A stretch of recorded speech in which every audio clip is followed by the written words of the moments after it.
Halo teman-teman semua, perkenalkan nama saya Debrani Kerido dengan NIM 22014009091. Kali ini saya akan membuat video dengan materi metode, model, media, dan pemanfaatan sumber belajar IPS. Tujuan pembuatan video ini untuk memenuhi mata kuliah pendidikan IPS SD. Selamat menonton! Yang pertama yaitu pengertian metode dan pengimplementasian pada pembelajaran IPS kelas 3 sampai kelas 6. Metode mengajar adalah kemampuan yang perlu dimiliki oleh seorang guru dalam menyampaikan materi pelajaran kepada peserta didik.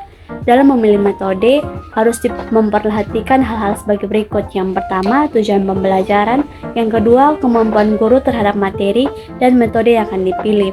Yang ketiga, kemampuan peserta didik. Yang keempat, situasi atau kondisi saat belajar. Yang kelima, fasilitas yang dimiliki yaitu bisa berupa media dan sumber belajar. Yang keenam, evaluasi yang dimiliki. Berikut ada beberapa metode. Yang pertama, metode ceramah. Yang kedua, metode diskusi kelompok. Yang ketiga, panel. Yang keempat, studi kasus. Yang kelima, metode brainstorming. Yang keenam, diskusi formal. Yang ketujuh, metode tanya jawab. Dan yang terakhir, metode kerja kelompok.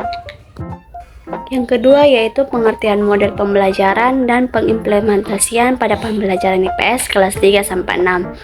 Model pembelajaran adalah seluruh rangkaian penyajian materi ajar yang meliputi segala aspek sebelum dan sesudah pembelajaran yang dilakukan guru serta segala fasilitas yang terkait yang digunakan secara langsung atau tidak langsung dalam proses belajar mengajar.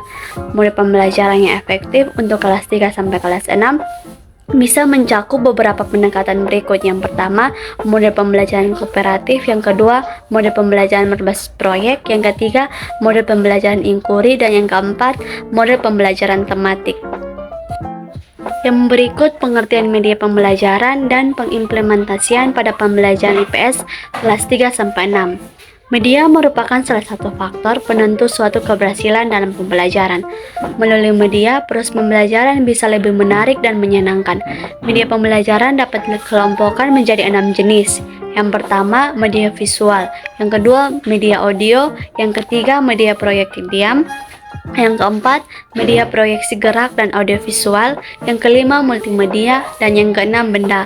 Benda yang dimaksud adalah benda-benda yang ada di alam sekitar.